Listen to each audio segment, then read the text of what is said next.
सभी बच्चों को मेरे तरफ से गुड मॉर्निंग। अब हम लोग कोऑर्डिनेट ज्योमेट्री का एक्सरसाइज 5.2 देख रहे हैं। उसमें एपी का एनवां पद का फॉर्मूला हम लोग 5.1 में भी बताए थे कि एपी के एनवां पद का formula an equal to a plus n minus 1 into d. इसी फॉर्मूला से सारा का सारा क्वेश्चन 5.2 का बन जाएगा। वेर n इक्वल टू क्या हो जाएगा, यहाँ पर n कितना है, n क्या है, नंबर ऑफ टर्म्स, जितने भी पद होंगे। मान लेते हैं कि यहाँ पर n का वैल्यू 2 होगा तो दूसरा पद हो जाएगा।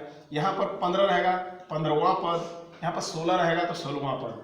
ठीक है, a इक्वल टू क्या हो जाएगा, फर्स्ट टर्म यानी पहला पद, और d equal to common difference. Common difference को क्या बोला जाता है, सार्वंतर। अब एक्सरसाइज 5.2 का क्वेश्चन नंबर हम लोग 1 में आ रहे हैं। 1 में एक टेबल दिया हुआ है। उस टेबल में पहला नंबर में क्वेश्चन में दिया हुआ है कि a का वैल्यू क्या है 7, d का वैल्यू क्या है 3, n का वैल्यू है 8। हम लोगों को an फाइंड करना है। अब हम लोग जानते हैं कि an इक्वल टू क्या होता है, a plus n minus 1 into d. अब यहाँ पर नंबर ऑफ टर्म्स कितने हैं, नंबर ऑफ टर्म्स है 8, तो n कितना हो गया 8, तो 8वां पद निकालना है। an बोलिए या तो 8वां पद, काहे कि an मतलब क्या हो गया, यहाँ इस एपी में कितने पद हो गए, इस एपी में 8 पद है, तो 8वां पद हम लोगों को फाइंड करना है।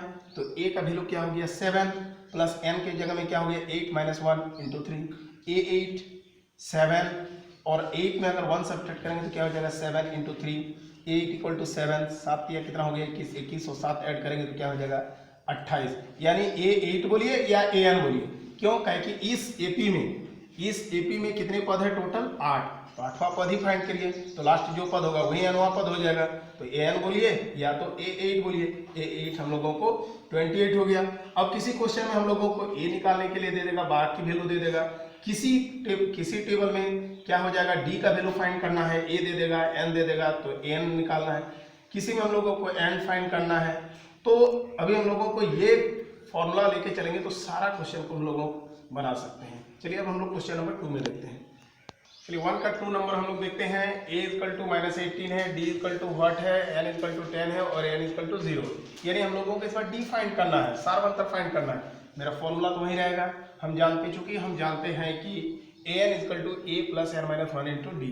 अब an के जगह में क्या बैठेंगे, 0 है, 0 बैठा दिए। a का वैल्यू क्या है -18 प्लस n का वैल्यू कितना दिया हुआ है 10 माइनस 1, और d हम लोगों को तो फाइंड करना है 0 -18, 10 में अगर 1 जाएगा तो कितना बचेगा 9, और यहाँ पर d है d। अब 9d को हम लोग इधर ले आते हैं, तो ये प्लस में इधर आएगा तो इसमें क्या हो गया माइनस में। अब इधर क्या बचा -18। अब ये 9 को पूरा उठा करके हम लोग इधर ले आते हैं तो बटे में चल जाएगा माइनस है, ये माइनस कर दिया, 9 दूनी कितना हो गया 18, तो d इक्वल टू क्या हो जाएगा 2 हो गया। तो d का वैल्यू कितना हो गया 2 हो गया। अब हम लोगों को 1 का 3 नंबर हम लोग देखते हैं। a इक्वल टू व्हाट है, d इक्वल टू -3। हम क्या बोले, एक सीरीज दे देगा, बोलेगा किसी में an फाइंड करने के लिए दे देगा, किसी में n फाइंड करने के लिए दे देगा, तो किसी में d फाइंड करने के लिए दे देगा, किसी में a फाइंड करने के लिए। फॉर्मूला जो जानते हो, बस इस फॉर्मूला से सारा का सारा क्वेश्चन हम लोग का बन जाएगा। a इक्वल टू व्हाट, चूंकि हम जानते हैं कि an equal to a plus n minus 1 into d. an के जगह में क्या है -5, a हम लोगों को फाइंड करना है तो a की जगह में a ही रख दिए। n के जगह में क्या है 18 माइनस 1, और d का वैल्यू क्या है -3, -5, a 18 में 1 जाएगा तो बचेगा कितना 17 गुने -3, 17 या कितना हो गया 51। ये 51 को हम लोग इधर ले आते हैं तो यहाँ पर -5 ऑलरेडी मौजूद है, इधर इसको ले आएंगे तो +51 इक्वल टू a। अगर ये क्या है अपोजिट साइन, हम क्या बताएं कि अपोजिट साइन रहेगा तो हम लोग क्या करेंगे घटाएंगे, तो 51 में अगर 5 सब्ट्रैक्ट करेंगे तो क्या हो जाएगा 46। अब यहाँ पर क्या साइन देंगे, प्लस की माइनस, यहाँ पर बहुत बच्चा का कंफ्यूज होता है कि यहाँ पर प्लस देंगे कि माइनस। तो देखोगे दोनों में बड़ा कौन है, दोनों में बड़ा संख्या कौन है, तो दोनों में बड़ा संख्या कौन है 51, और बड़ा संख्या में जो साइन होगा वही साइन यहाँ पर होगा। तो 51 में क्या साइन है प्लस, तो यहाँ पर क्या हो जाएगा प्लस। अब हम लोगों को a का वैल्यू क्या हो गया 46, ये हो गया। अब 2 क्वेश्चन जो बाकी रह गए, बाकी छोड़ दे रहे हैं, वो आप लोग ट्राई कीजिए, नहीं बनेगा तो फिर हम लोग डिस्कस करेंगे। एक्सरसाइज 5.2 का क्वेश्चन हम लोग 2 में देखते हैं। क्वेश्चन नंबर 2 में है, निम्नलिखित में सही उत्तर चुनिए और उसका औचित्य दीजिए। एक एपी दिया हुआ है, 10, 7, 4, मतलब ये जो सीक्वेंस दिया हुआ है ये एपी में है, और इस एपी का 30वां पद क्या होगा। यानी यहाँ पर देखो पहला पद, दूसरा पद, तीसरा पद, इस तरह करके हम लोगों को 30वां जो पद होगा वो कितना होगा।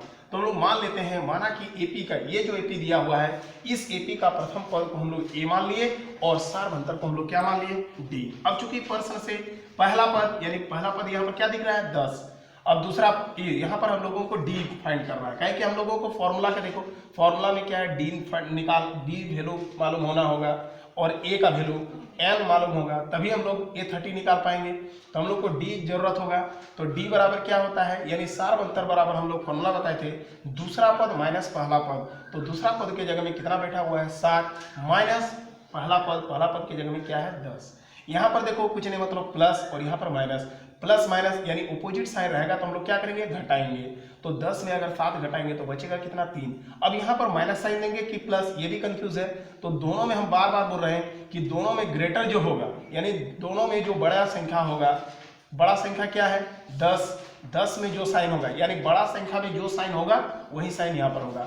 तो दोनों में बड़ा कौन है 10 में क्या साइन है माइनस, इसीलिए यहाँ पर क्या हो गया माइनस। अब यहाँ पर तीसवां पद हम बार बार बोल रहे हैं कि n जो है वो नंबर ऑफ टर्म्स होता है, तो n इक्वल टू है, तीसवां पद है तो पदों की संख्या कितनी है 30। हम लोगों को तीसवां पद हम लोग बार बार बोल रहे हैं कि an मतलब nवां पद, यहाँ पर 15 रहेगा तो 15वां पद, तो हम लोगों को क्या निकालना है तीसवां पद, यानी A30 बराबर 1। चूंकि हम जानते हैं कि an equal to a plus n minus 1 into d. अब तीसवां पद यानी A30, a के जगह में क्या बैठा हुआ है 10, अब n के जगह में क्या है 30 माइनस 1 और d का वैल्यू क्या हो गया -3। A30 हम लोगों को तो फाइंड करना है, A30 के जगह में 30 लिख दिए, बाकी 10 ये 29 में जाएगा तो कितना बचेगा 29 और यहाँ पर -3। अगर दोनों को हम लोग मल्टीप्लाई करेंगे तो क्या हो जाएगा 87, ये प्लस और ये माइनस क्या हो गया माइनस। अब एक प्लस और एक माइनस हम लोग क्या करेंगे घटाएंगे, यानी अपोजिट साइन रहेगा तो क्या करेंगे घटाएंगे। 87 में अगर 10 सब्ट्रैक्ट करेंगे तो क्या हो जाएगा 77। दोनों में बड़ा संख्या क्या है 87, हम बताए हैं कि बड़ा संख्या में जो साइन होगा वही साइन यहाँ पर होगा, तो 87 में माइनस है इसलिए क्या हो गया -7, यानी तीसवां जो पद होगा वो क्या हो जाएगा -77, यानी हम लोगों को यहाँ पर ऑप्शन नंबर 3 है, ऑप्शन नंबर क्या हो जाएगा 3। इसी टाइप का एक और क्वेश्चन है वो तुम लोग अपने से ट्राई करो। एक्सरसाइज 5.2 का क्वेश्चन हम लोग क्वेश्चन नंबर 3 का 1 नंबर में हम लोग देख रहे हैं। क्वेश्चन क्या है, निम्नलिखित समानांतर सीढ़ियों, यानी जो सीढ़ी दिया हुआ है, जो सीढ़ी ये सीढ़ी दिया हुआ है, ये सीक्वेंस बोला जाता है या सीरीज बोला जाता है, हिंदी में सीढ़ी कहा जाता है। तो निम्नलिखित समानांतर सीढ़ियों में रिक्त खानों के पदों को ज्ञात कीजिए। ये जो रिक्त खाना दिया हुआ है, रिक्त खाने का मतलब होता है बॉक्स, ठीक है। ये जो बॉक्स दिया हुआ है इस बॉक्स को हम लोगों को फिल करना है कि इस बॉक्स के जगह में क्या बैठेगा। तो ये तो क्वेश्चन में दिया हुआ है कि निम्नलिखित समानांतर सीढ़ियों, यानी जो सीढ़ी दिया हुआ है वो एपी में है। तो हम लोगों को यहाँ पर क्वेश्चन में चेक नहीं करना है कि एपी में है कि नहीं है, क्वेश्चन में तो बोल ही दिया है कि निम्नलिखित समानांतर सीढ़ियों के में रिक्त खानों के पदों को ज्ञात कीजिए।